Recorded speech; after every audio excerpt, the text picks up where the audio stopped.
Doing good.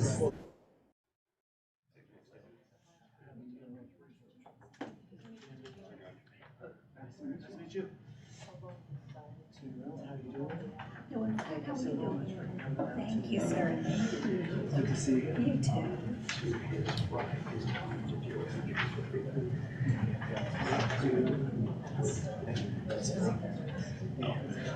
Are you ready, sir? You got about a minute or so? I'll sit my watch. I got one. I have to use this. It's not a meeting. That's true.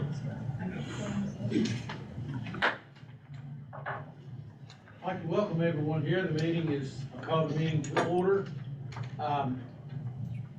One thing that I have to mention, Mr. Lee Osborne, representing the Roanoke Valley-Alleghany Regional Commission, and Mr. Stephen Jowski, representing Montgomery County, have requested to participate remotely in today's meeting of the Roanoke Valley TPO under the RVTPO's policy for electronic meeting participation, allowing for remote participation for emergency, personal, or mediable matters, and physical quorum is present.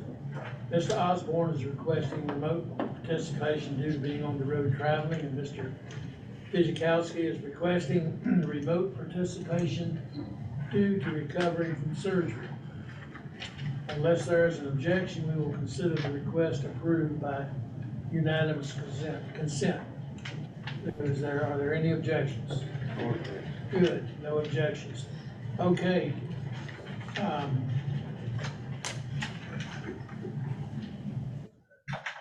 we'll go ahead and do roll call. Yes.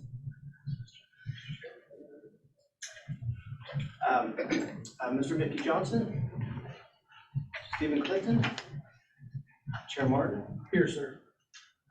Mr. Fizikowski. Here. I'm here. Can y'all hear me? Yes. Yes. Mr. Radford. Here. Mr. Vollison. Miss Moon Reynolds. Here. Mayor Turk. She'll be a bit late. She'll be late. Okay, thank you. Mr. Holliday. Mr. Lyles. Mr. Stovall. Mr. Price. Mr. Stewart. Here. Mr. Wagner. Here, and also, as I'm sure you all have noticed, my colleague Mitch Huber is actually there in person. He's a new statewide transit planner with DRPT and will soon become the Roanoke Valley TPO representative for DRPT. So wanted to quickly introduce him, but I'm here online. Thank you, Mr. Wagner. Mr. Huber is right there for those who didn't recognize the new face. Mr. King is on his way, but Mr. Ford is sitting in the interim, and we have a quorum, Mr. Chair. All right, thank you.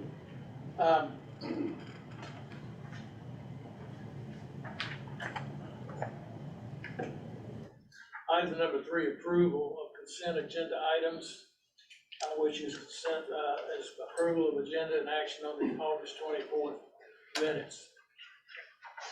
Right. Okay.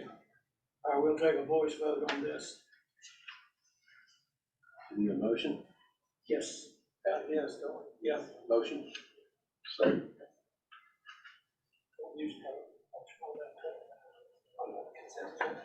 No, yeah, that's right. Second.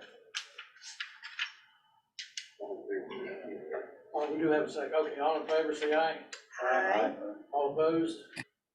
Okay, motion approved. Consent agenda approved. Remarks by the chair. I do have a few. Today we're live streaming our meeting once again on the Roanoke Valley-Alleghany Regional Commission's Facebook page, part of our ongoing effort to improve public awareness of the important work undertaken by the Roanoke Valley Transportation Planning Organization. We want to remind anyone watching that they're always welcome to address the TPO via one of our public hearings or in person during the public comment period of each meeting. The main item on our agenda, on today's agenda, is a discussion of potential smart scale rules changes being considered by the Commonwealth Transportation Board, as was introduced by the August RVTPO meeting. In the weeks since, TPO staff and policy board members have learned more about the potential impact of these changes, including information about possible alterations in the way of projects are scored based on their impact on economic development projects. It's not currently clear whether these changes have a positive, negative, or neutral impact on projects coming out of the RVTPO area or the broader region. I encourage TPO policy board members to be engaged in today's discussion, to ask questions and help this body decide on possible recommendations to be made to the Commonwealth Transportation Board during the October public period before changes are finalized in December. And this will be one of several opportunities for our region to make sure that we are not adversely affected by policy changes in Richmond. So I encourage each one of you to participate if you so desire. Mr. Chair, would you mind if I made another quick comment? Yeah. Thank you. I just want to take a quick moment. As you're all aware, Christina Finch, the previous Director of Transportation, left us in about March, I believe it was, and we've been working hard to get that position filled. And we are happy to announce that we have filled that position. And Mr. Torrey Williams, who many of you will recognize from various roles throughout the region over the last several years, has agreed to step in as our new Director of Transportation. His first day is not Monday. I generally don't like to ask people to work before their start date, but we have a big discussion today, and so he is participating as a interested citizen in today's TPO meeting. But we're very excited to have Torrey on board, and I know that he is looking forward to working with all of you, and I'm sure that you'll find it very rewarding to work with him as we continue to develop our transportation program. So I just want to give you a chance to introduce him. You'll be seeing him quite a bit in the coming months. So thank you. Thank you, sir. It's one other thing that I want to share with the TPO. Several months ago, I told you guys that I had been charged with assault and battery by one of my opponents in the elections. I don't want to represent any negative actions toward any committee of the county that I'm on. I did not assault him and I did not batter him. If I knew I was going to get a warrant for it, I would probably, well, I don't know, I better not say that. I would have probably felt a little different. But anyway, I went to court yesterday and they dismissed all the charges. So everything's clear on that, and I hope I didn't put a blight on the TPO commission here in that small time. So I just wanted to get that with you. Next is our nominating committee report for the TPO, recommended slate of officers, additional nominations from the floor will be accepted also. You guys? Okay, right here. Okay. The nominating committee met and discussed this, and the names that we brought back for the new officers for the TPO are as such. The chair, Phil North, was nominated. He's from Roanoke County, and vice chair was Renee Turk, City of Salem. And we bring those to you and put those out on the floor.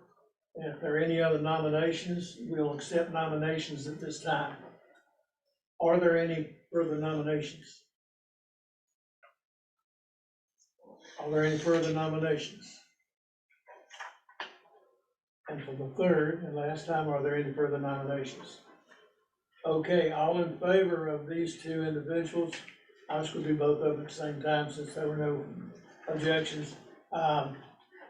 Phil North for chair and Renee Turk for vice chair. Do I hear a motion to approve? So moved. Okay, second? Second. Okay, it's been approved and seconded. And all in favor say aye. Aye. Okay, all opposed? Aye. Okay, thank you. All right, thank you, and welcome the new officers for the incoming year. Agenda item number, let's see, 4.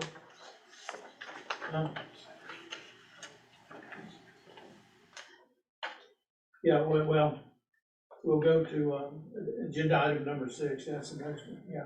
Endorsement of candidate projects seeking transportation alternatives funding, and that's on pages 32 through 35. And does anyone have any comments on that? Mr.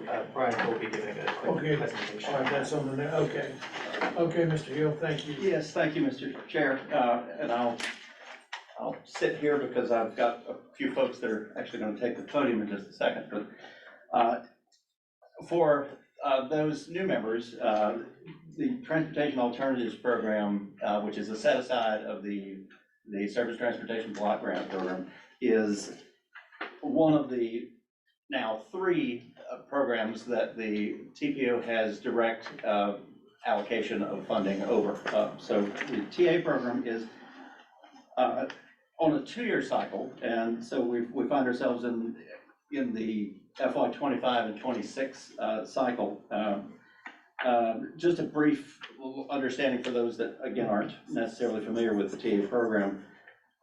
We look at a lot of non-motorized transportation travel choices, safety, quality of life. So you'll find a lot of bike ped and sidewalk projects involved in the request. So we've gone through the process of talking to our localities about what projects they've applied for through a portal very similar to Smart Scale that VDOT operates, and we have 2 requests for project endorsement. So we're at the phase where those applicants need the endorsement of the TPO in order to submit an application. Those applications are due on October 1st. So we have 2 applicants that we're going to speak to you. The first, and these are in the order in which they were received by staff. The first, we'll have Megan Furnice with Roanoke County, and she'll be discussing the Glade Creek Greenway Vineyard Park East project. And then we'll have Luke Pugh from the city of Roanoke, and he will give a brief presentation on West Side Salem Turnpike curb, gutter, and sidewalk. So I'm going to hand the clicker to Ms. Furnice. I moved too fast. Do you want me at the podium? Do I need to be at the microphone? Whatever's comfortable. It doesn't matter. I needed to use my mom voice last week, and I can probably use it again today. Hopefully you can hear me in the back. We can hear you. Wonderful, thank you. So Glade Creek Greenway through Vineyard Park East is what we would like to apply for. Maybe it's the pillar. The pillar also would, All right. might be off. Pardon? It might be in battery saver mode if you check on the side to make sure that Okay, it's well, on. and so did you move it or did I? I moved it, Okay, then I don't need this. Okay. Thanks. So Glade Creek Greenway is in the 2018 Roanoke Valley Greenway Plan, and it extends from, in the town of Benton is where it starts, at PFG, and the town has 2 phases constructed. This phase in the middle, 2B, is to be constructed soon. Phase 3, the town has preliminary engineering funding for through the last round of STBG. This county received funding for phase 4 last year 2 years ago through Transportation Alternatives, and we're looking for phase 5. This is through Vineyard Park East, this is Vineyard Park West. We also have conceptual alignments that head out to Botetourt County through the city and then into Roanoke County. We did have these alignments included in the Route 460 land use and connectivity study that we worked on earlier this year and last year, and got a lot of public feedback on the greenway potential alignments out there. As people would love to see greenways closer to their neighborhoods, they don't have to drive to a greenway to use it. So that's where we are in the overall context of the Glade Creek Greenway. The next slide, please. Thank you. This zooms in more on the actual alignment itself. So this is the Berkeley Road parking lot. Berkeley Road is a city road that goes through two sides of Roanoke County land, Roanoke County Park. It's very convoluted, but we appreciate the city's help very much in working with us on an at-grade crosswalk that'll have pedestrian-activated rapid flashing beacons for when people are crossing Berkeley Road. And then the greenway will continue on the south side of the creek all the way up to the end of the park.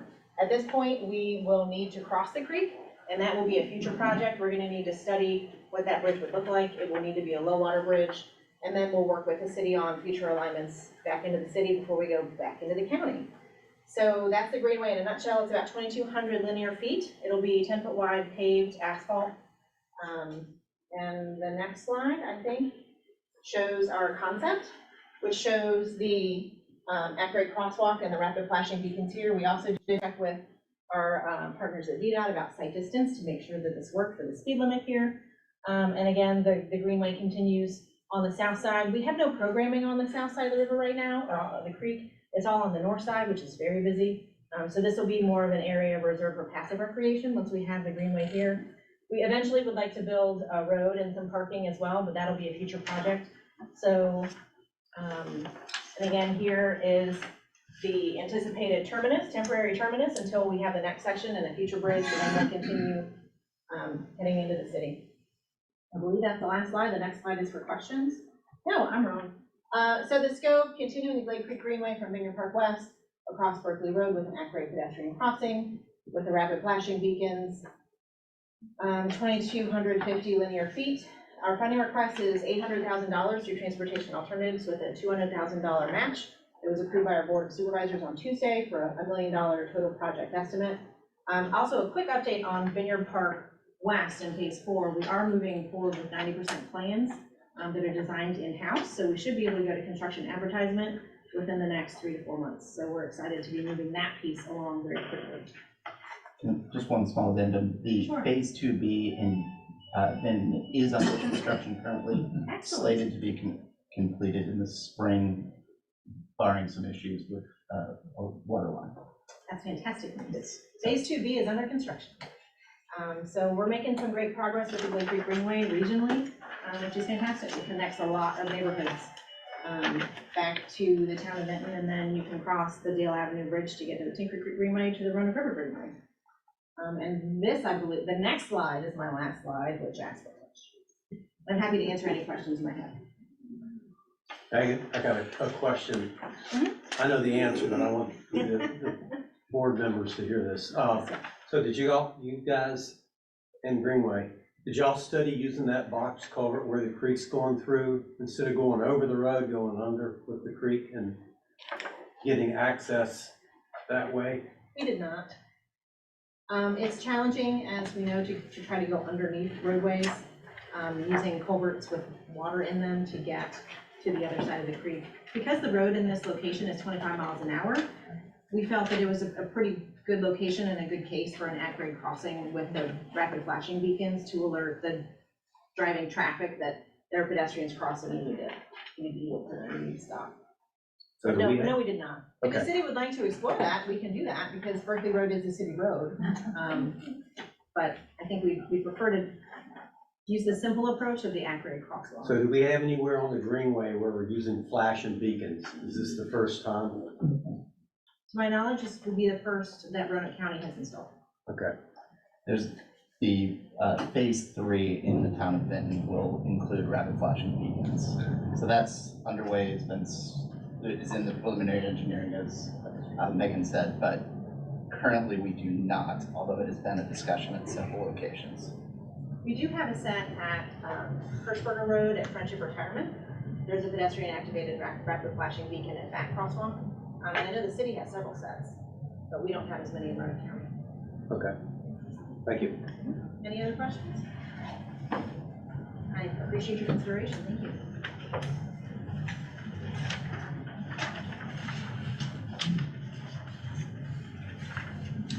Brian, do you have anything else? Actually, our next applicant, Mr. LePew from the city.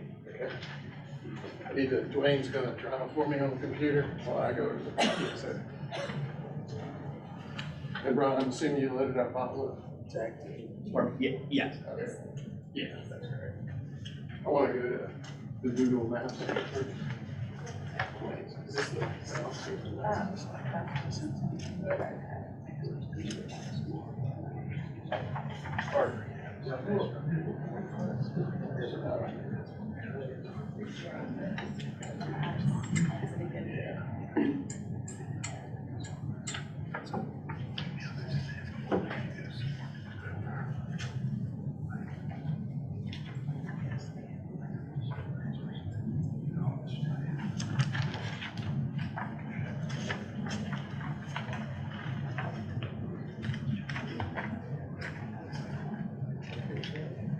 While we're getting the maps loaded up, I failed to recognize earlier, Lori Smith from Franklin County has been appointed Franklin County's official representative on the, non-voting representative on the TPO. If you recall, the last several meetings, we've had a lot of discussions about including Franklin County to make sure that that growth that's happening there is being considered with everything else that we do here at the TPO, looking at the urban area. So Ms. Smith drove a lot of that conversation, and so we're very glad that the Board of Supervisors appointed her to sit at this table with us. And so just want to make sure I didn't get her during the roll call, but acknowledge that she's here. We're very happy to have Ms. Smith join us and represent Franklin County at the TPO. Thank you. I might also recognize the rest of our guests sitting right here over here. The people introduce themselves. It looks like they're about ready. Ronnie, ready? Yes, sir.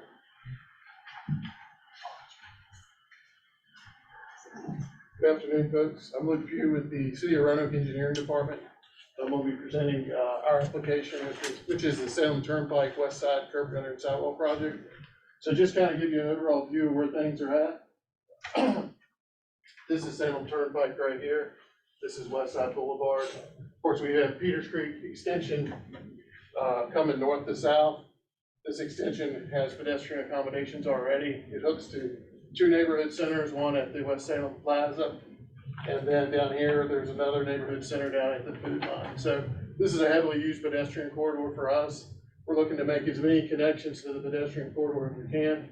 So this is just an example of another project that we're trying to connect pretty much a residential neighborhood to a commercial corridor. So the project pretty much starts on the Salem Turnpike. VDOT did a project in the late 90s to extend the Peters Creek corridor and provided the sidewalk through here. We're going to be connecting to that sidewalk along Salem Turnpike and then going up West Side to the apartment complex. So Dwayne, if you'll drive Google, you can go into the street view and place it right here. It's kind of hard to do without it. He's working without a mouse back there. Okay, good. So if you look to your right here, Dwayne, okay. So currently this is Peters Creek Extension through here. We're on Salem Turnpike here. We've already got the pedestrian accommodations that turn the corner, come up West Side Boulevard. Dwayne, if you can turn around. So the pedestrian accommodations go to the end of this bridge and stop. So from here up into a residential neighborhood is what I call a no man's land. There's a lot of pedestrians walking it. Some of the folks are walking out in the lane. Some of them stick closer to the shoulder of the road. So our project would start right at the end of this bridge, and Wayne, if you can get it down that way. So this would all be upgraded with sidewalk, storm drainage. We'd also improve the lighting through here. If you go up the west side, keep going. So again, a lot of pedestrian, you went back, there won't be more. We've got a lot of folks that walk. This area pretty much leads to a residential area. So the project would come around this corner and go down West Side Boulevard. So Dwayne, if you want to. So sidewalk only on one side. Keep going, Dwayne.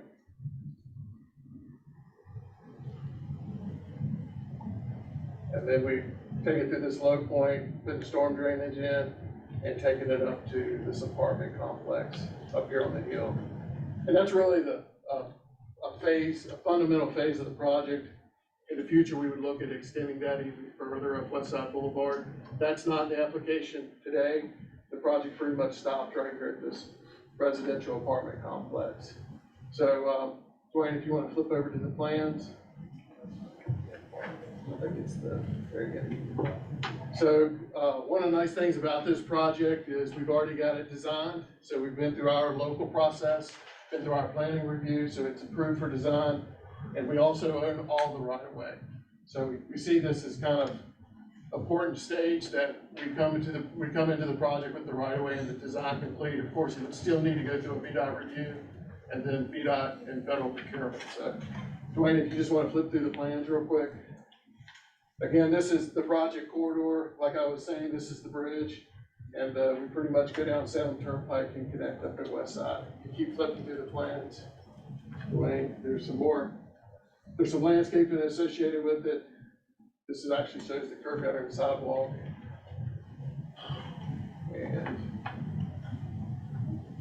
ENS plans, water quality plans. Having it designed, having the right of way, the city already owns. We do need a little bit of right of way through here, but the city already owns the property. So it's a $1.1 million project. We just went to our city council last week and asked for permission to apply for the grant. And we're asking for $500,000. Does have a little bit of storm drain. Do you have a lighting plan on there? The lighting plan is not on there. What we typically do in city projects is when we have a corridor project, we get with AEP, who's our provider of our roadway lighting system. Yeah. And not only do we look at the current lighting plan, but we also ask them to upgrade the fixtures to LED. So we'll do the same on this. We'll ask them to upgrade the fixtures.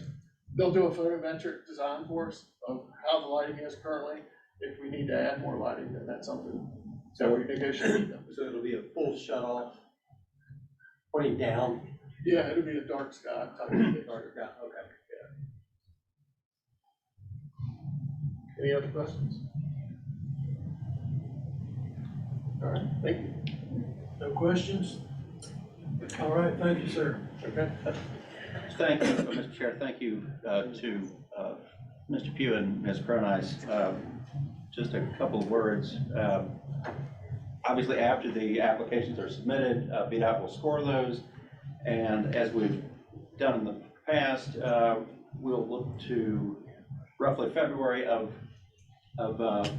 next year. I think the staff report says 23, but it's 24 for the actual allocation of funds. So once those are scored, then we'll have discussions with the applicants and perhaps our CTB members and VDOT partners to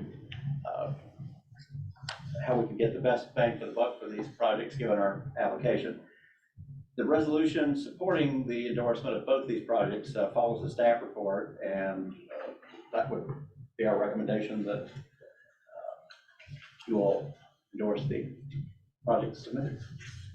All right, do I hear a motion to accept? So moved. Okay, second? Second. Okay, we do have a motion second. All in favor, say aye. Aye. All opposed, motion carried. Thank you, sir. Agenda item number 7, proposed smart scale changes. Now I'll call on our executive director, Mr. Jeremy Holmes, for that. Thank you, Mr. Chair. As Chair Martin mentioned at the beginning, most of the rest of this meeting is going to be the discussion of the proposed smart scale changes that are currently circulating at the Commonwealth Transportation Board level. We talked a little bit about this at the last TPO meeting. We've since learned more about some of the implications or ideas behind those changes.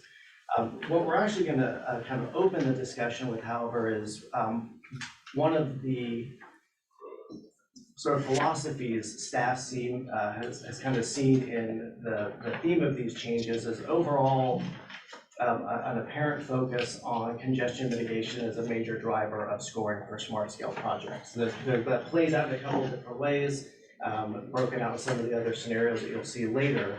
But if you'll recall, Jonathan Stan, who works on our congestion management process, presented to the TPO the last meeting, but he's updated some of that information and actually put our region more on an apples to apples comparison to how other regions measure congestion. So I wanted to bring him up just to kind of provide an update on that information, just as a way to provide some foundation for the following discussion. Then we'll get a little bit more deeply into the specific policies that the CTB is currently considering.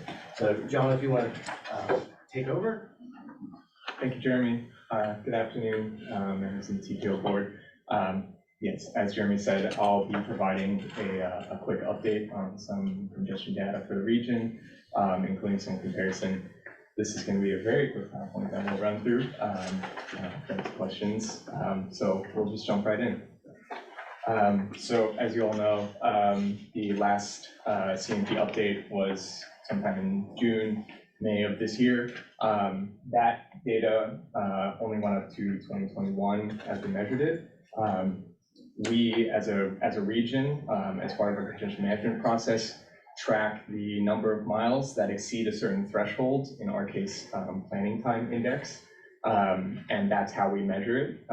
We have a standard of wanting to stay below 3% of all miles in our network exceeding this threshold. So it's kind of a roadway has to exceed a threshold, and then we kind of add all of those segments.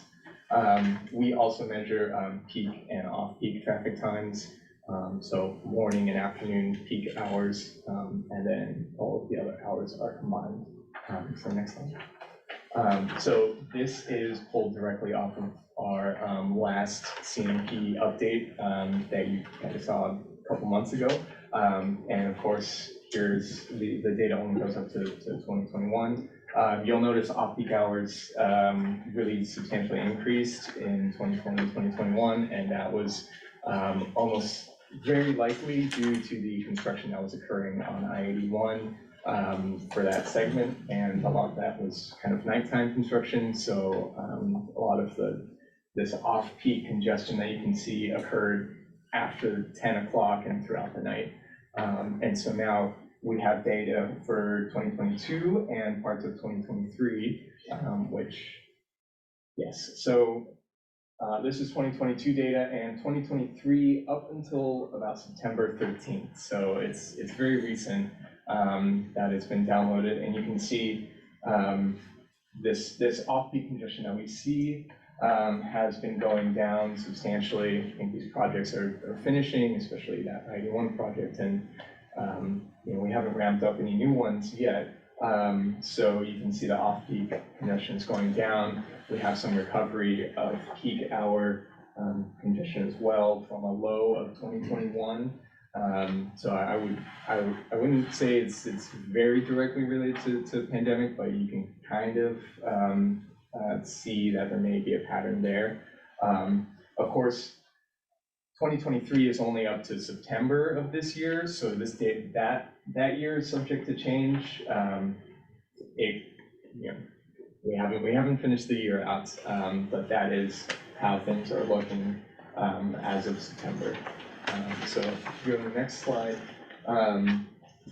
I talked about some of these. These are the trends that are going on, including some of these subsidence of off-peak and peak hour congestion rebounding. Just a little snippet. For next year, we'll be looking at identifying key projects that have been completed in the region and maybe tying that a little bit more directly into how that affects our regional congestion trends, and then potentially looking at identifying congestion causes through the data that we have and that aggregation. And that's just an example. This is Virginia. This is Virginia as a state in 2019. So next slide. So another component of this was a bit of regional comparison. It always helps to kind of put put things into context of how we experience traffic and congestion. We are able to do that. Everyone measures it a little bit differently. All TPOs that I found, especially in Virginia, measure things a little bit differently, but we all use kind of the same sort of base data. So I was able to use our data and conduct the analysis that other regions conducted on theirs to sort of bring our data in line with how they measure theirs. So it's a little bit more of a direct comparison. I would have to say that it's exact and that it's an exact comparison, but it is very similar. So for these comparisons that you'll see, 2018 is the base data, and I'll go into a little bit more detail in the next slide. This one will just kind of preface these comparisons. This is the year 2018 for us. So it was, by our own measurements, a year where there was relatively more congestion than any of the recent years we've had.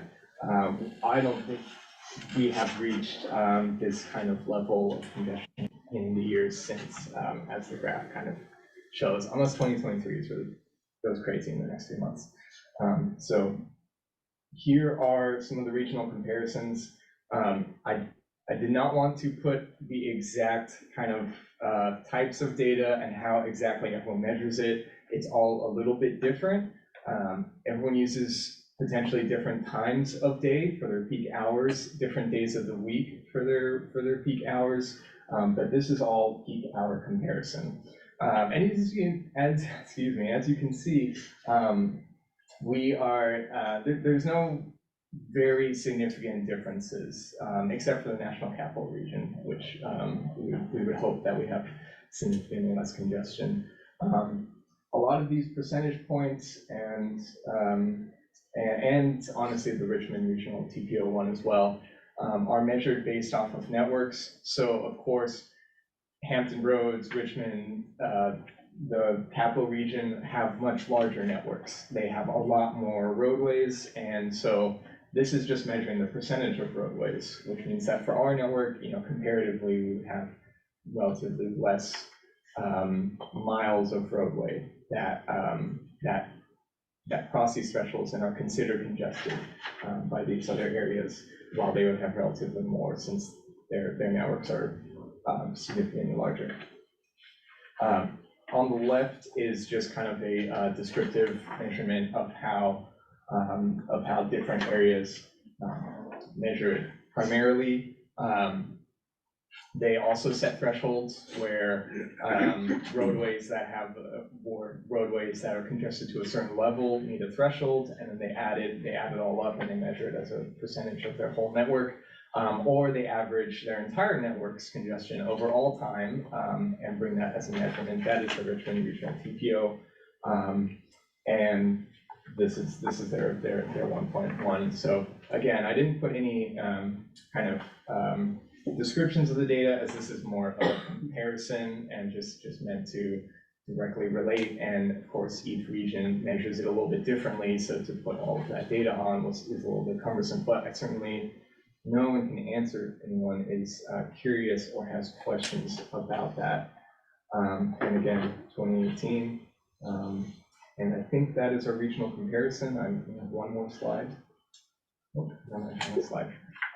So I open up to any questions. I think if we go back to the previous slide, this one you all can see, we're very similar to the Hampton Roads as a portion of our network.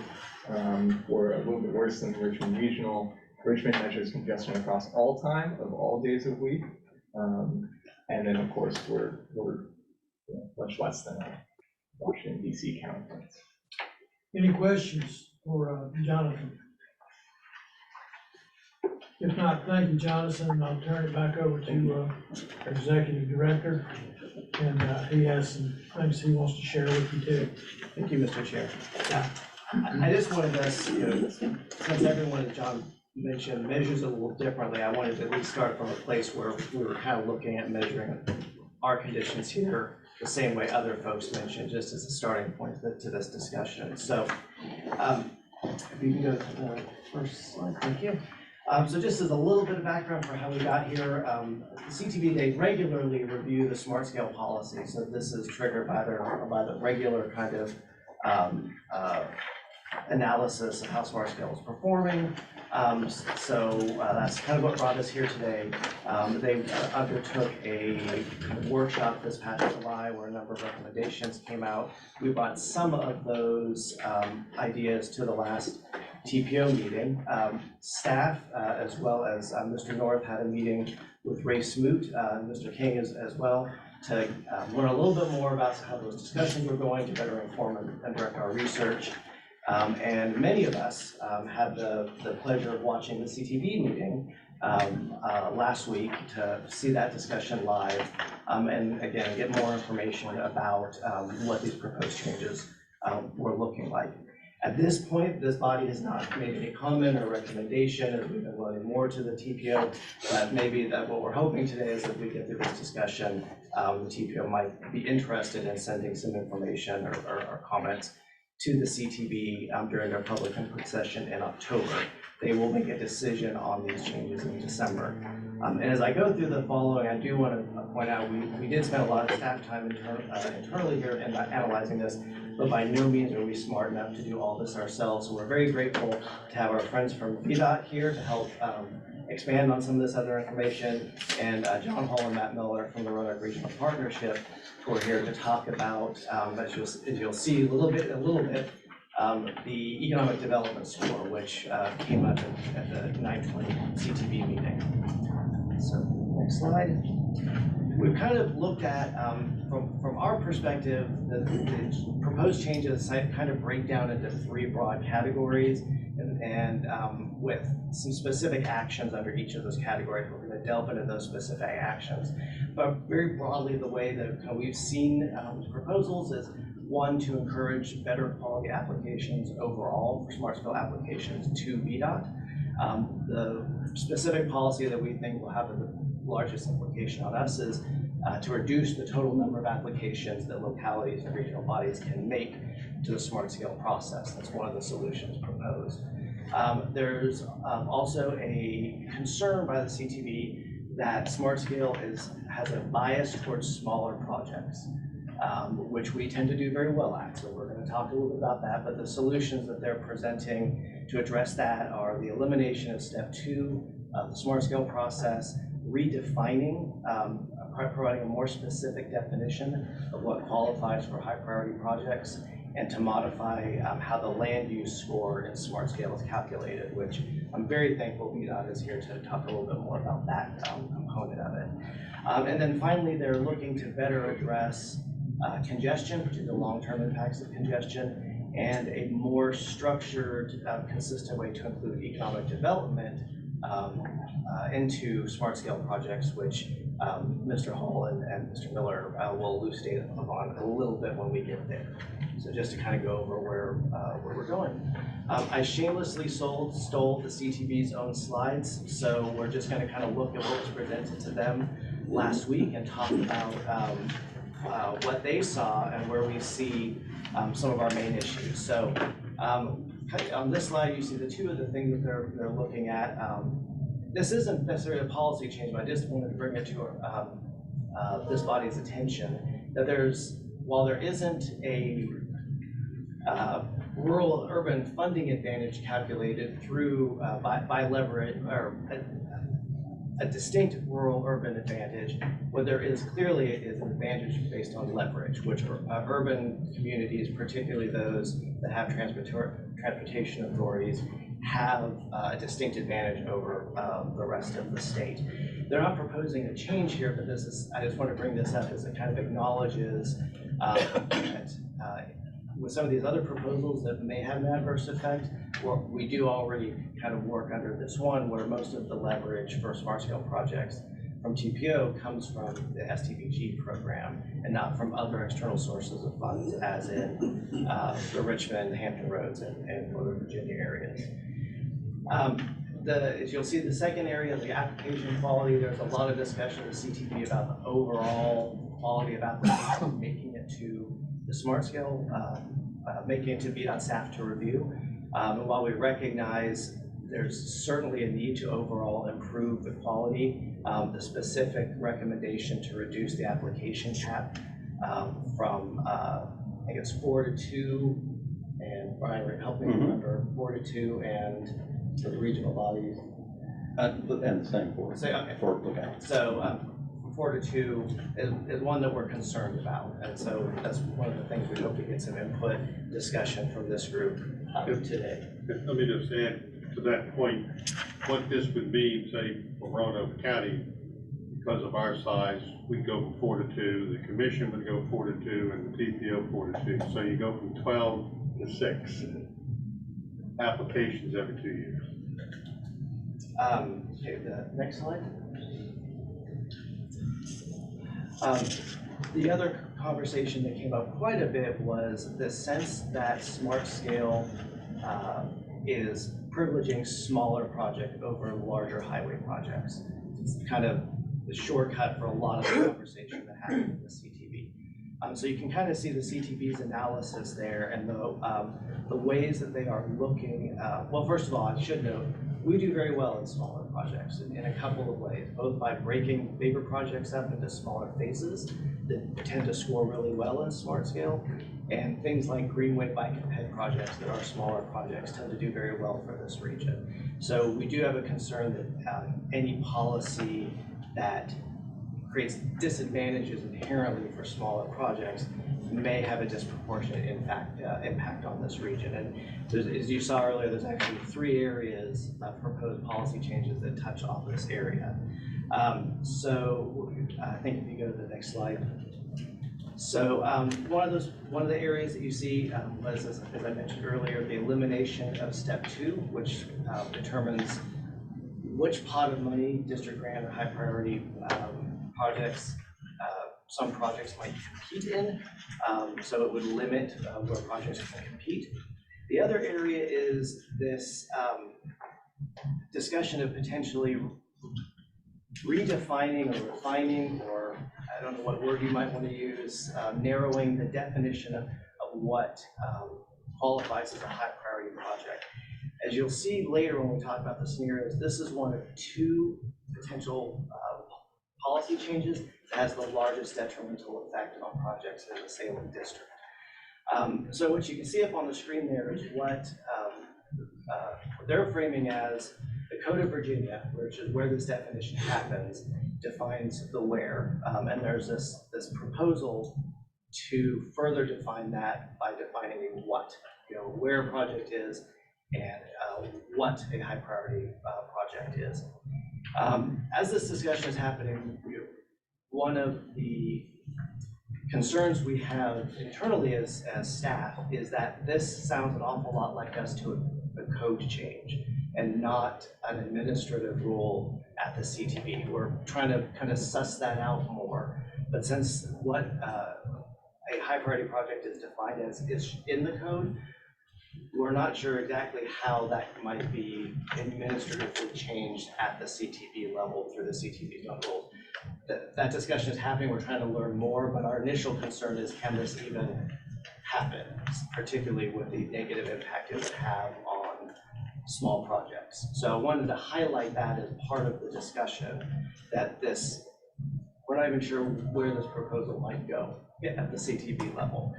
Or if this is a desired outcome, that this might have to happen through a legislative action and not just an administrative action at the CTV, which is certainly possible. Okay, the next slide, please.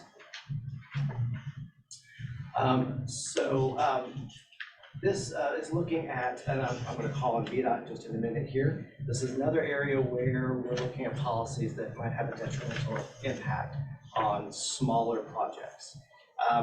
First, there is, and the reason I brought John up is calculating congestion out to 10 years. We're not sure if that will have a positive or negative impact in our region, but that is one of the things that they're looking at.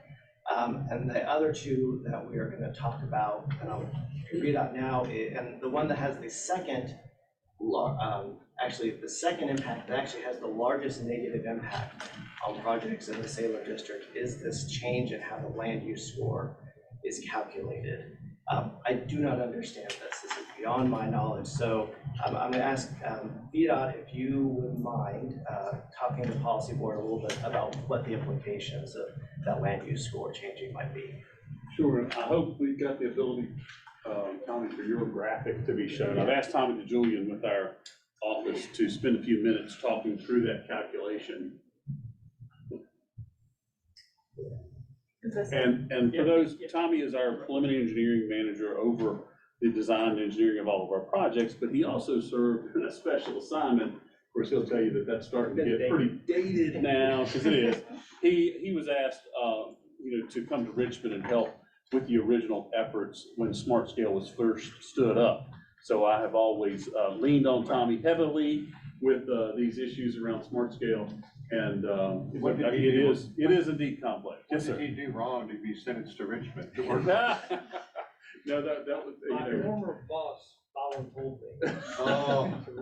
yeah, he said, well, that was predated me, so I have not treated him so roughly since I've been. Voluntold. There you go. So Tommy, if you would. Yeah, so, the changes that are being proposed with land use doesn't change the initial calculation, right? And so it changes it to a multiplier, but what I want to do is sort of walk through, and this is in one of the CTV's presentations. I can't remember if it was in the retreat in July or this last one, but if you look at all of the factor areas, congestion, safety, accessibility, all of those have little pieces and parts. So you know that congestion has like two parts to it, C1 and C2, and they're both, whether 50%, they're all split, right? So each one of these ends up being, you see this normalized measure score. This is where we say Smart Scale is relative to all of the projects that are submitted. So these normalized scores are basically going to be from 0 to 100. So this fake project or example project in congestion, for example, it was like in the 1.2 percentile, if you will, out of 100. So there was a project that had, basically 100 times more of a congestion score than this project. So that's just sort of the idea. And then of course, each one of these has a particular, you just sort of do the math, come down in this area, congestion is worth 10%. And so you do the math to get down to a score that's ultimately added up. So with land use, that whole first part of it to get down to these normalized scores is going to stay the same. So in this case, the two different land use scores, this project was in the 35th percentile and 48th percentile. So that will stay the same, right? Each one of those scores is worth 50%. So you basically, your normalized score is 41.6. Rather than taking the 10%, in this area type, land use was worth 10%. So rather than taking 10% of 41, we're going to change that to a multiplier. And so what you do, this is in basically the 41st percentile, we'll change that to a multiplier of 1.46 or 1.41. So it will take the scores of the other areas, the other 5 areas, add those up and multiply it by 1.42 or 1.416. In this case, it actually lowers the score. I think you'll see that may lower the scores overall, but they're all relative. The other change you'll see is that in this scenario, they were showing that the 10% that used to be in land use is being added to safety. So it actually bumps up the safety score. And that would be where that land use percentage goes, may depend on the area type that you're in. And there's been some discussion at the CTB on exactly where to sort of reallocate the land use percentages. So Tom, if I could jump in. So explain to the group here, if you see that if you had applied the 10% for land use, the resulting score for this project in the land use category would have been 4.2. So if you look at that relative to all the other scores for this project, that would be the biggest factor, the biggest reason for this project to be selected.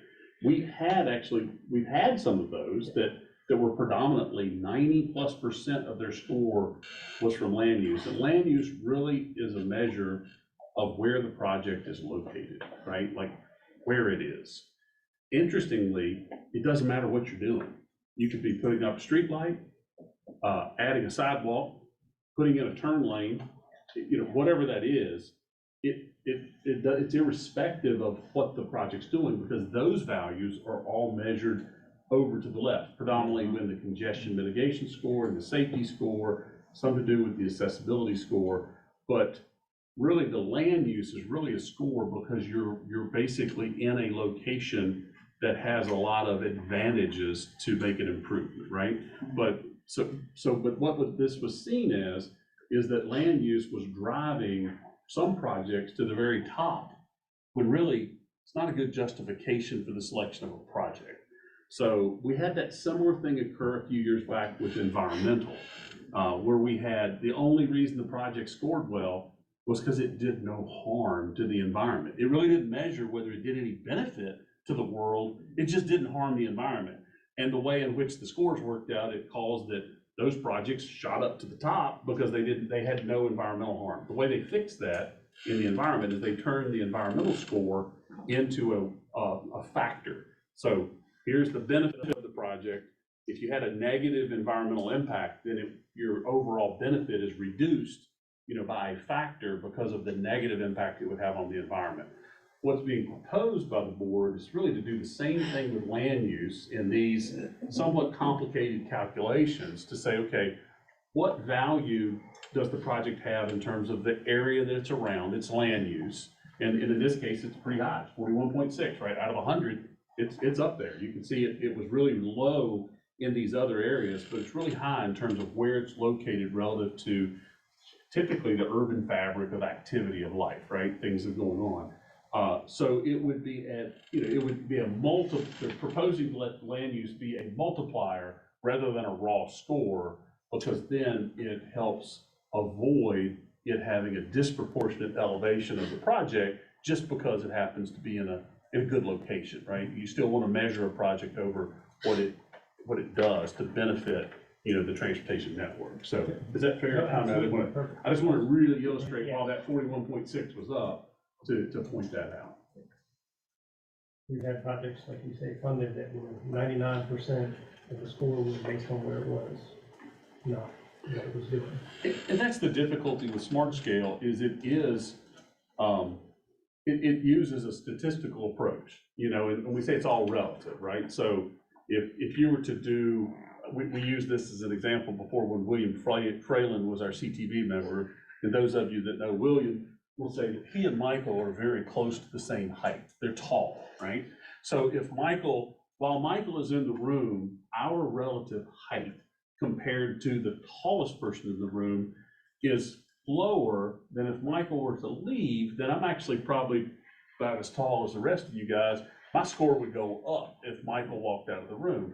But as soon as Michael walks in, my relative score compared to his height goes down. And that's why when you score a project, of what benefit does it have with congestion, as an example, the year that we had the project in there that was the Hampton Roads Bridge Tunnel, and if you've ever been at the HRVT, that's real congestion. I mean, it's like really, really congested. Mm-hmm. So everyone's congestion score that year was certainly lower because it's hard to compete with that amount of congestion. But as soon as HRVT is no longer in the mix, the exact same project under the exact same factors and calculations can score much better, because relative to the most congested, you may score better. And so that's what makes smart scale math really hard to predict, because you don't exactly know.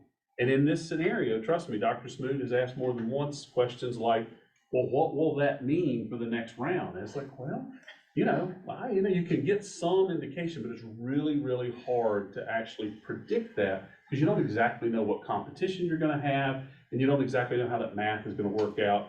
For instance, the environmental score that was initially put into place and the land use factors, they were all put in with the best intentions.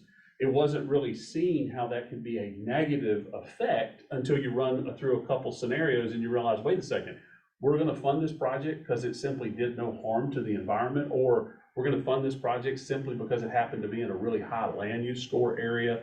And we realize those are probably causing a skew in what they should be. And so that's the intent, is to try to correct that factor and apply them in this factor calculation. Kim and Tommy, quick question. I know that, and I guess for the benefit of those of the board, there's a little bit of history with the, an evolution with the land use factor change. In the beginning, it was, and correct me if I'm wrong on this, in the beginning, it was only, that factor was only applicable to the, I think it's 6 transportation management area MPOs, of which we're one.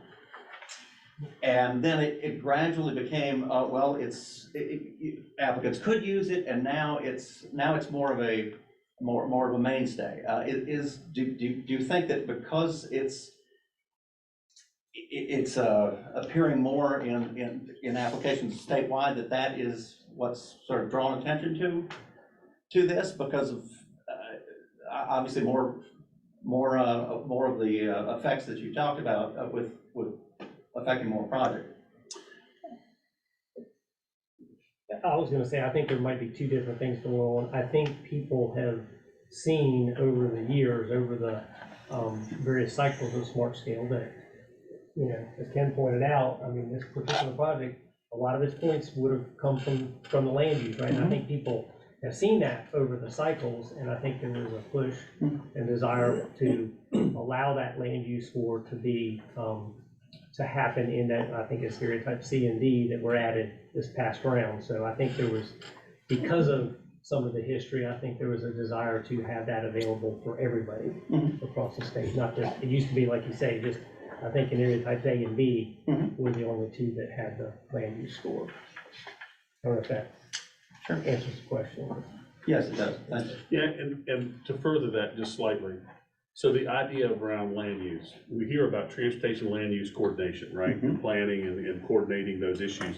That's typically in where you have a mix of transportation modes, which is more prevalent in metropolitan urban areas than it is in more rural areas, right? And then even that can also be true of, you know, townships and the like, right? So it's in terms of the mix of transportation modes. So that's, land use is really a measure of that. Hence, when we first came out of the gate, I think it was just A and B, you know, which was the extreme urban and then the more urban. But then once, as Tommy pointed out, once C and D realized, man, there's people that are getting a lot of points by this land use factor. We want to throw our name in the hat on land use. And so the New River Valley changed and changed their, you know, their area so that they could actually pick up a land use score to try to be more competitive. And it's only, I know for us in Salem, we did not see projects that really rose to the top on land use until the 5th round was the most predominant. We might have saw a little bit of that favoritism in round 4, but round 5 was where we really saw a project. It turned out to be a pretty small project, and it was a lighting project. Dr. Smoot elected to go ahead and support, you know, the staff recommendation of that project being in the mix because it was small in scale and it did complete, you know, a pedestrian safety improvement with some lighting, although the safety improvement or value was like decimal improvements, you know, it really got its points because of land use. And so that was the first time that in the Salem district, we saw that so predominantly. So when the consultant went and did their look to see, is there something going on with an unintended bias out of the numbers, they identified this land use as being one of the factors that is not exactly driving the right result. And so the adjustment is to make this a factor application rather than a direct benefit score. Question. The other values, Ken, are they, do they have the same multiplier calculation? So it looks like land use, that score was way above all the other factors. So you divide it by 100 to bring it down to that single digit, and then it was too low, and then you added 1. How are you doing your calculation for the other factors?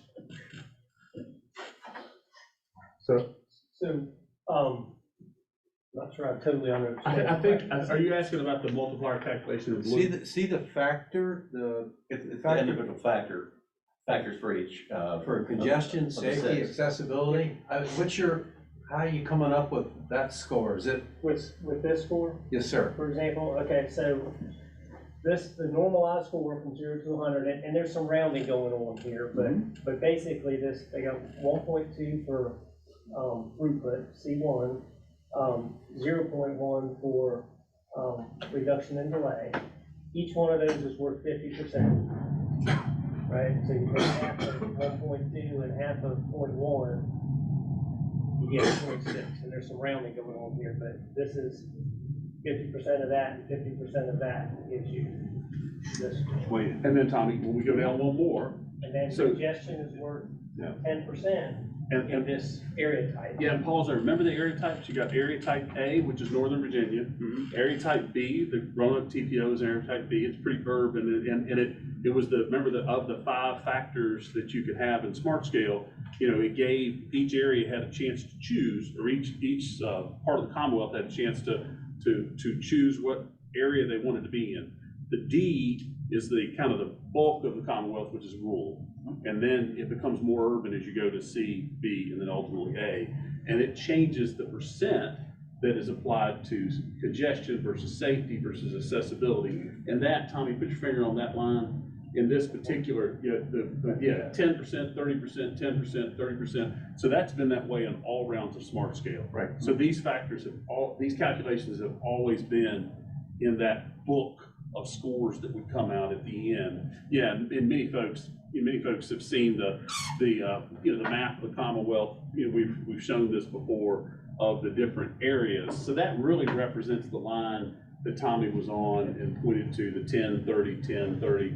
And so going all the way down to that bottom calculation where it says weighted factor value, those calculations are unchanged. That's been the same since round 1 and is being proposed to continue to be the same.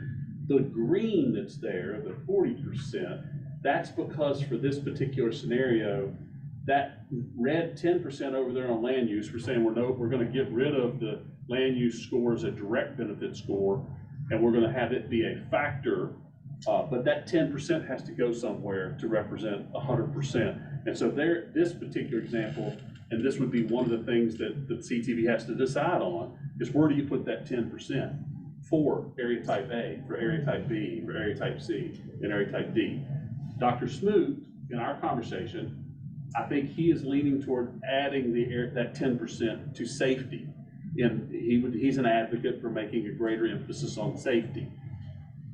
Others might, in Northern Virginia, and they haven't, I don't think, actually I was surprised by that, but I anticipated then they might put a bigger emphasis on congestion, to be congestion mitigation. But it's certainly a choice as to where you want to add that 10%. In this example, that 10% gets added to safety, and instead of it being a multiplier of 30, it's now a multiplier of 40. So that's the first evidence of a change in the way it'll be calculated. And then the factor multiplier over here, the multiplier calculation, is what multiplier gets applied is what percentile is this particular project relative to everyone else, and that's why you're dividing that 41.6 by 100, and you apply that 1.42 multiplier as a factor. And as Mr. DeJulian pointed out, we're actually seeing that probably brings all the scores down a little bit, but it's all relative. All the scores did come down a little bit. And did that help? So that, you made my point. So before you get down to those other areas, the factor value for land use was skewed way out of range to the other factors before you even go down to the bottom of it and figure that. So I'm just saying your mathematical equation is probably more correct in adjusting the statistical weight as you come all the way down to the bottom. And you're right, it's going to bring everybody's score down everywhere, not just here, but there, and there. Right. But it was to try to correct that, putting too much emphasis on land use inappropriate. Got it. Mr. Holmes, that help? Thank you. It's just a simple math problem, right? Well, and you'll see, in a minute, we're gonna look at the scenario slides. And so because this has such a big impact on that change, I kind of wanted everyone to understand what was happening there. So, we can make informed decision or recommendation or comment on that change. Elizabeth, when you go back, can you jump to the results comparison slide? I'm gonna try to make up some time here. Yeah, one. Yeah.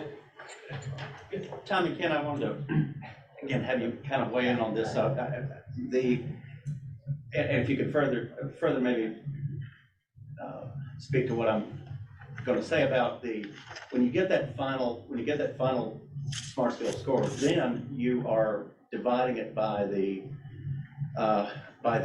ask, if you will, the smart scale cost. And then if that is, and then that gets, so if there's any leverage, if there's any committed funds anywhere else, that will bring, which essentially means the cost is less, or the project is smaller to begin with, then that tends to shrink the amount. So that kind of goes back to what we've always understood from the very beginning, that the CTB and of course I think the General Assembly wanted projects that are small, efficient, not saying that we can't have large projects, but with logical phases. I know there've been several other localities that have gone back to the drawing board and made things smaller in successive rounds and have been funded as a result. So I guess I've mentioned this before, I'm a little puzzled as to why we're moving away from the smaller logical projects, especially when we don't have enough money to pay for everything. If that were the case, then I don't think we'd be arguing this so much. So I'll start, and when we get further in. So I don't know, and actually I don't know that it's necessarily that we're saying we don't want to be small, efficient projects. Mm-hmm.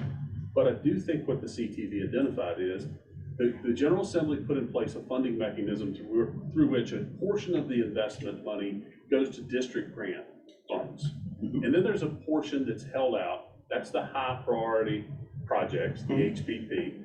And those were held out with the intent, and Mr. Holmes had shared some of the code language. These are projects of regional and statewide significance, right? So if we just think about that term of regional and statewide significance, what we were doing in step 2, through rounds 1 through 5, what we've done in step 2 is if we went back and used the statewide money to fund projects that really came from the MPOs and the planning districts, because they cannot directly receive district grant money.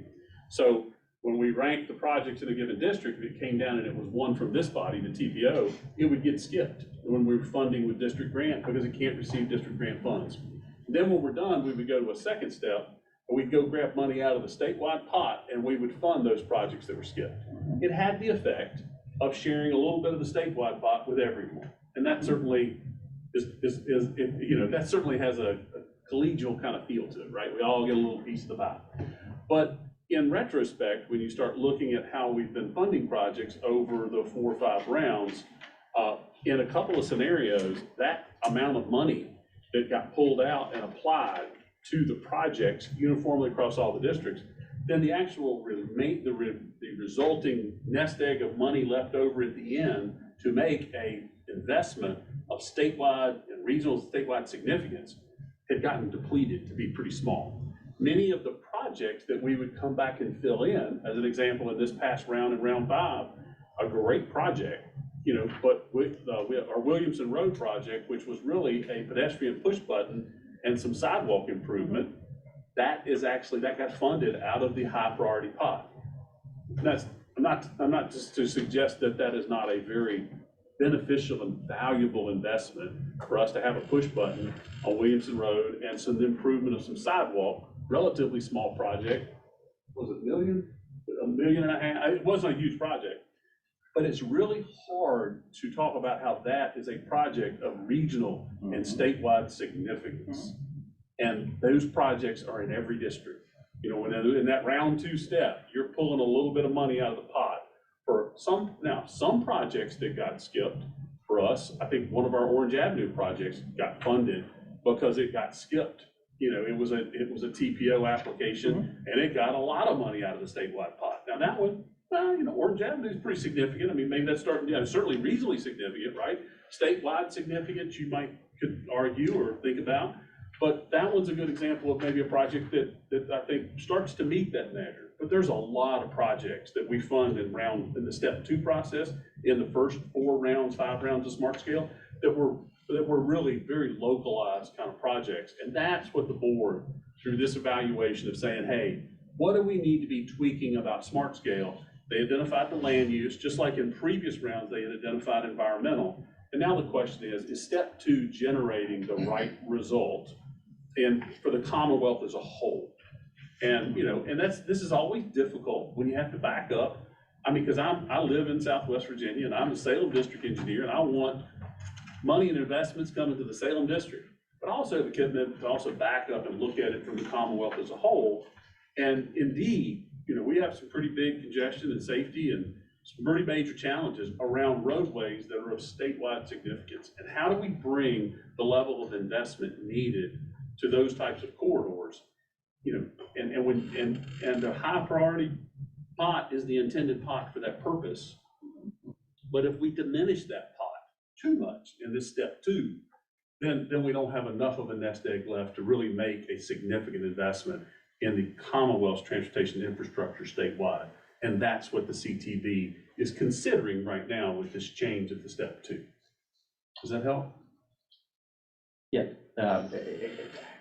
How do you see that changing our strategy in terms of, the TPO is typically, or the commission has typically said, all right, well, we will, knowing that there are the steps involved with DGP, and knowing that DGP pot for the district is, ours is down the list of it in terms of an amount, but how does that change our strategy in terms of which has been somewhat, well, the TPO might take the bigger cost projects that of course are more of a statewide and obviously in a regional network. Do you see that changing any if we eliminate 2 or? I hate to interrupt the conversation, but John has been very patient talking about the VEDP, and I do want to get out all the information on the table before we get too deep into kind of more. So if you don't mind, I'd like to move to by all means, no, we want to hear from John. Thank you very much, John. So the last factor that's being considered for a change is a change in how the economic development score is calculated. As Mr. King mentioned earlier, that for our region is a score that's weighted higher than in other regions, so the implications of that do impact us a bit more. Broadly, what's been asked is for VEDP, Virginia Economic Development Partnership, to kind of define what that ED1 score looks like and have it comport more with statewide economic development goals, a statewide database of sites, etc. So as VDP was presenting at the meeting, I wrote John, and I'd like to help me understand what the implications of this are as the partnership, as the local VEDP partner. So if you wouldn't mind, I mean, John's kind of thought of some things. I don't know if we have answers for everything, but maybe some other questions to ask of the implications of this. The only conclusion that I've been aware of so far in terms of the impact that this might have is if you look in that Western Virginia section of that slide up there, VDP's definition of the sites that would have, and square footage that would have qualified under their definition is less than what we put through. I think this was the round 5. So that's kind of the only conclusion we have. So John, I'll turn it over to you, and thank you for being patient. Oh, certainly. Thank you, Jeremy, for bringing this to our attention, and I'm pleased to have the opportunity to talk with you. I will confess I'm certainly not a smart scale expert, so I think, you know, we certainly defer to the VDOT reps in the room to understand better some of the implications here. But Matt Miller and Matt Miller on our staff have looked at this, and we I think are fairly familiar with the Virginia Scan database and what's in the Virginia Scan database, but also what is not in the Virginia Scan database. And if I understand correctly, the proposal is to use the Virginia Scan database and the sites within, and also look at the proximity around those sites as somewhat of a scoring gateway. So, and if economic development score is more important in our part of the state than in others, I think it's important to better understand. And I don't really have conclusions, but I have some questions, I think, ultimately. So, you know, certainly it seems to me that there are corridor level improvements or projects you might make at a corridor level that would benefit sites that might not be scored appropriately based on a proximity factor, which may in fact be arbitrary, right? If you're looking at a certain distance of a site, you know, for instance, the Summit View Business Park, for instance. If you look at perhaps signalization of 220 and it's not within a specific site distance, you know, the signalization would benefit some of you very directly, but if it's not within that distance gateway, it could be missed. Woodhaven Technology Park, you look at improvements to the Peters Creek interchange and so forth. Do they fall within the specific range? I'm not clear on that, but very plainly there's a direct tie to the function of that site. Another point that seems important to note, you know, and I think this was addressed in the CTV meeting by a question, but I'm not sure I agree with Michael Dreiling's answer from BEDP, and that 80% or so of announced employment creation is in expansions, right? Expansion opportunities, expansions of existing business. And that's true almost in any geography. But it seems most expansions would not involve real estate in the Virginia Scan database, because most expansions occur on site with an employer, on land that that employer already owns.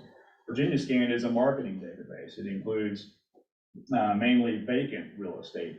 And if I understand the new system correctly, it's really focused on sites and not buildings as well. And you know, you can also have growth in a building. So it would seem that concentrations of employment might be an important factor to consider as well, not just whether there's a piece of real estate in Virginia Scan. And I think the mix of real estate will vary according to each region in the Commonwealth and their strategy as well. In some areas, you might have private sites less well represented than public ones, depending on how a region markets itself and its own strategy. So ultimately, I think we have some questions. Certainly, I'm not a smart scale expert, and I don't know. I will confess, I don't really understand how the economic development score is computed currently and how these square footages are derived. But those would be, I guess, my questions for the group. Matt, did you have anything to add? No, I think you covered it. Okay. Thank you, John. I appreciate it. We just wanted to make sure we had the economic development perspective on this discussion. His point about business expansion makes me think about like the Wells Fargo announcement and adding 1,100 employees to Wells Fargo. If there were network improvements that needed to be made, for example, how would that adequately be captured in what VDP proposed? Which, to be clear, is just a proposal at this point, so we're still trying to learn more. Let me just expound on that remark, since you mentioned Wells Fargo. Wells Fargo had many aspects to consider when making the decision to stay here and bring 1,100 employees into the marketplace and employment levels here. And one of them was the improvements along Plantation Road that we've made over the last 10 to 12 years. And all of those, for the most part, were funded by STBG and/or smart scale funding, using STBG funds to leverage smart scale, et cetera. And so improving the corridors along Plantation, safety, crosswalks, stoplights, they get economic development because there were transportation improvements that helped contribute to their decision to stay here and expand their facility. That said, the corridor study going on Peters Creek Road is probably going to need to take into account that this employment surge is coming. Now, I would say 2/3 of employees will live probably in Roanoke County, I would hope, and a third would live elsewhere. And the reason I say this is because today, a third of the people who leave Roanoke County that live here and go elsewhere to work, a third come in from elsewhere to work, and a third are here already. So that's where I get that 2/3 number from. It's just based on some previous data we have. So, yes, improvements for safety and crosswalks help industrial development projects like we just saw in Wells Fargo. And that's true anywhere else in this valley. It doesn't make any difference if it's Roanoke County or someplace else. And so crosswalks to improve safety, sidewalks are important to economic development. And we don't want those to be hurt with respect to any of these changes if we've got an understanding of that to that point. And I would say to you, we need to have some more dialogue one-on-one with Dr. Smoot and Ken on this subject, because I'm not so sure we all know comfortable enough that we gotta get some answers to the questions John did. Thank you. Go to the next slide, and we're gonna leave it here, because I appreciate everyone sitting through what's becoming an epic TPO meeting today, and listening closely. I very much appreciate your time. So this last slide that we're gonna share, you have in front of you the analysis that was provided to the CTV on what these proposed changes would have done on the last round. As Mr. King pointed out, it's hard to predict what will happen, but they've did around applying these various scenarios to the round 5. What you're looking at on the screen here, what you in the presentation is the impact on the Salem district, and I've highlighted the 4 projects that are within the RVTPO area. So each of those scenarios at the top are basically reflective of one of the policy changes we've talked about today, eliminating step 2, redefining or more narrowly defining what counts as a high priority project, the land use score that we just looked at. What you can see is that for the most part, each of these results in funded projects. And I should note, what this slide is doing is looking at projects that would have changed. This isn't the full universe of things that got funded under round 5, just those that would have been impacted by this score change. So you can see that, for example, the HPP definition would have knocked 4 projects that were funded off of the list, just by that one policy alone. The step 2 would have added 2 projects that weren't funded into the list. The congestion did not have an impact on us. The land use multipliers you see have the largest impact, which may be by design to account for its undue impact or influence now. That had the largest impact where it knocked 6 projects off the district and added 1 project in. The staff recommended scenario, which is some a group of all of those things, 8 projects were knocked out of the district, and all 3 of our projects were knocked out of funding. I don't know that it's too meaningful, but I do just want to note, if you look at the whole list, we're the only district that lost all of our, the lost projects.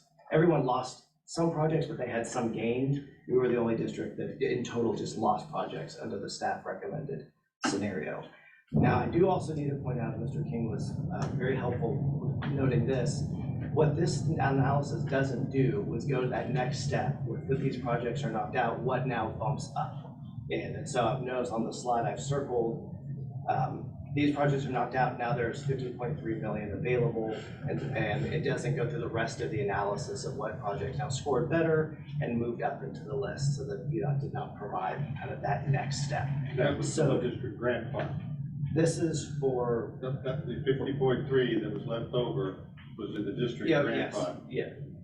Okay, and so that's the highest number value than anybody else in the Commonwealth. If you look at that, these 11 or 12 slides here, so that's worth noting. And I wanted to note that because, as I mentioned, all I was looking at was red boxes, and it was pretty terrifying when all you looked at were the red boxes across all these districts. But that doesn't tell the full story of what the impacts of this are. It doesn't really tell us what would have happened next, what a bigger project, Williamson Road, something like that, what would have bumped up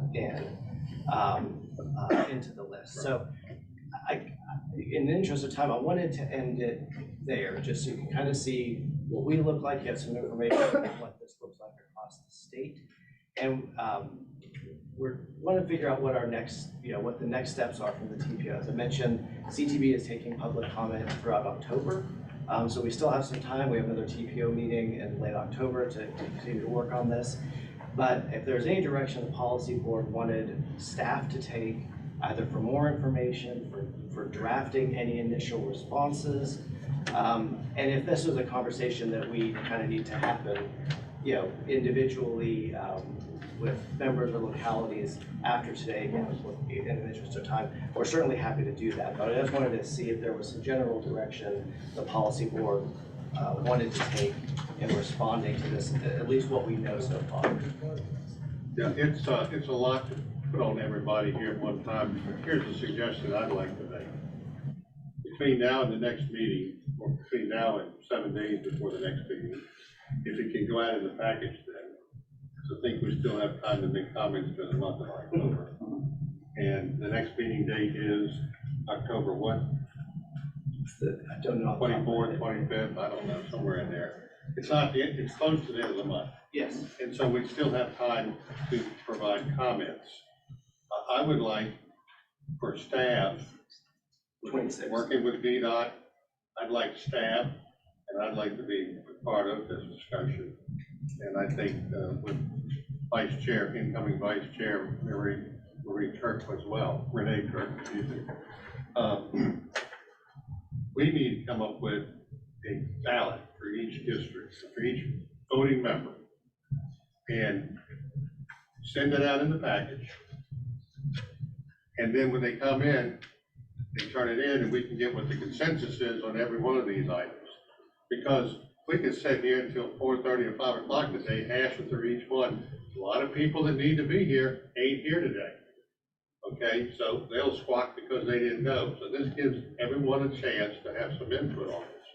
Now, personally speaking, okay, every time I look at this stack of papers, which is growing exponentially every time we come up with a subject, just personally speaking, I don't have a problem with the land use change. Okay, I understand that. I will tell you this, and I understand your frustration at VDOT headquarters to get all these requests for smart sale consideration, and 90% of them aren't complete. And then by the last deadline, 50% still aren't complete. That's no good. That's just clogging up the pipeline and taking a lot of people's time. Unless that project is complete and ready to go, in my personal opinion, you shouldn't even be applying for it. Or if there's a cutoff date, you can put a placeholder in there, but then you got a certain date to get it in, or else it drops out. There needs to be some consideration of that. Going from 4 to 2 doesn't excite me. Going from 4 to 3, maybe if we can get some assurances on something else like a negotiation. But this is just our input, and we got 12 regions that are going to have their input. So we're only 1/12 of the pie in terms of our input. There's even been some consideration that we wait to implement these changes in round 7, not round 6. I don't know if that's even been thought of by somebody else. Or maybe we do this, we kind of implement some of them now that we have consensus on statewide, and then maybe some in round 7. I'm not sure. But the ones that really need to be studied are going from 4 to 2 or 4 to 3. And shifting and going out of step 2, eliminating step 2. The benefit I see, and this is what I want to ask you, Ken, if we were to go along with eliminating step 2, and we then would have in this analysis or this what if, 50.3 million in district grants, wouldn't that be beneficial to some of the projects that wouldn't have been funded under the high profile? With some of the sidewalk projects, with some of the safety crosswalk projects, would they still have a chance if with the using the district grant pot rather than the HPP pot? So to answer that, yes, I do think that, that 50 million would have went to other projects down the list. Anything that scores highly with safety and congestion mitigation is going to fare pretty good in that. I do think there are some things that scored well because they were close to a lot of stuff, that land use score, I think there are some projects that are gonna score lower, less competitively because of that, right? So I'm trying to think, so, there are some bike ped type projects that when you look at what's being proposed and what problems are in record with traffic crashes and the like, and we don't, with safety projects, pedestrian, bicycle projects, you don't necessarily wait for crashes because we do use a systemic approach. So we factor some real safety benefits in even without crashes. But I do think some of those projects may not score as highly, okay? That's one thing. The one thing I will comment too that was off this page, the sheet that's there that doesn't show all, because it does. When I first saw it, I was like, geez, I get those words from that. But actually, when you look at it, it's like there's a lot of money left in the bottom right. The other thing is the Orange Avenue project in round 5 that was at 581 and Williamson Road, that project got funded. So in this scenario, that project is not listed in red because it actually stayed in this scenario, but it got funded on the statewide competition, which would be the new step 2 in round 6, which would be competing cost benefit value statewide. So it's not that the Roanoke area can't compete, because I think that shows that, yeah, I think we can compete. Of course, that's all relative to the way the applications were made. But I will say the challenge here is some of the other Orange Avenue projects may not have made it because of the definition of that. What Mr. Holmes shared the code language, and it's like we're defining what is eligible for high priority pot, the where and the what. I think that's a very big thing for everyone to focus on, because it very much narrows down what projects are going to be available to even compete for that high priority pot as being projects that affect, they're either interchange, they're bridge, they're roadway widening, so addition of a lane, so it really narrows down what's eligible. And I think that's a very important consideration. It's something that I would encourage each of you to look at closely. The other thing I'll caution about the schedule proposed is the CTV meeting is on October the 17th. And Dr. Smoot has certainly shared that he really wants thoughtful input, but he also cautioned, he said, he feels like that by the next CTV meeting in October, it's not that the clay will be set, but it's going to get hard to reshape. Things are going to start to begin to solidify into the positions of the various board members as to where they're going to fall. So I only offer that up, Mr. North and others, Mr. Holmes, that that input earlier rather than later is probably going to be critical. Okay, well then I amend my earlier comment. We come up with something to go out a week before the 17th, or 10 days before the 17th. We get something that goes out and gives people about 2 weeks of business days, 2 weekends to get input in by a certain date, and voting members only get to give that input. So you have to send out something, they fill it out, rank it, whatever you want to do, and then get it back in. Then we'll be able to fashion something to get to him in plenty of time. And what day is the 17th? A Monday or Tuesday? Tuesday. It's a Tuesday, so we need to get something to Dr. Smoot by no later than Thursday, Friday before the 17th of October, so he has time to, because he's going to be getting stuff from other people too. But I will say that I think he looks very, the input received from this board, he takes very significantly because of the size of the representation of all the localities represented. It's a great funnel point for him to receive that feedback in a consensus way. And it's the consensus process that I think Dr. Smoot recognizes wisely. You know how consensus goes. Over time, things start to begin to take shape, and things start to solidify. I think he recognizes that. So I would say that it's not just, you won't have just the opportunity for just before the 17th, but if for the things that you feel passionate about or significant, helping shape those now, I think you'll have an opportunity to make more comments before the November meeting. But as the jello sets, it's going to be harder to shape this form. Right. Don't you think that's a good idea? Yes, sir. Right. So we need to come up with a schedule on that and get it out to everyone who's a voting member and give them a drop dead date on turning something in so that we can put together something for doctors. I think that's the fairest way to do it. Does anyone else have any comments on that? What do you think? The quicker the better. Yeah, the quicker the better. Yeah, there's gonna be some people who aren't here, they're gonna say, what's this? I don't understand it. Well, you know, I look around, and I see some people didn't even show up, and I thought, would have showed up. So, too bad. You know, that's the way it goes. Thank you very much, Mr. Chair. Thanks for allowing so much time for this discussion. The one thing I would add is if there are any questions, I'm sure more questions were raised than we probably answered, so please feel free to reach out to me or to Brian or our transportation staff. And if there's any discussions that you want to take back to your localities to have, please let us know, and we'll be happy to, you know, try to inform those as much as we can here at the TPO. I'm sure, yeah. We certainly will do our best. Yeah, we'll do the same. So, thank you very much. I think that I've had more than enough time to end my presentation. I just want to thank the staff, and I want to thank VDOT for being prepared for this meeting, and John Hall for coming too, and also the land use discussion. I think that was very beneficial, and I appreciate that very much. Yes, ma'am. I'm Barbara Dirk from Roanoke, Virginia, and I wanted to give a shout out. Roanoke City is celebrating 100 miles of trails and greenway. Congratulations. Okay, is there any other business that needs to come before the TPO today? Mr. Chairman, I'd like to make a comment or two real quick. On Monday, I'm attending the I-81 Annual Commission meeting in Lexington, Virginia, so I'll have an update at the next meeting. I do just want to share with you something about the recent meeting that was held over here at for Bonneton High School for Exits 143 to 150 widening project. For those that didn't attend, it's a 7 miles north, 7 miles south segment, 14 miles total. The total cost is 14 times 34 million, roughly speaking, so it's 34 million a mile. Wow. $34 million a mile for the complete winding of 1 mile of that stretch. So lots of money to improve safety.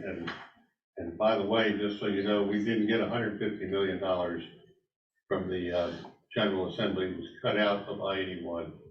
So I'm sure that's going to be a topic of discussion, especially as far north as Stanton, because there were some people very outspoken on that in the legislature. So I'll keep you posted on those things. All right, any comments from commission members or the public? If not, then we will adjourn. Thank you for being in attendance. Thank you for your chairmanship. Yes, sir.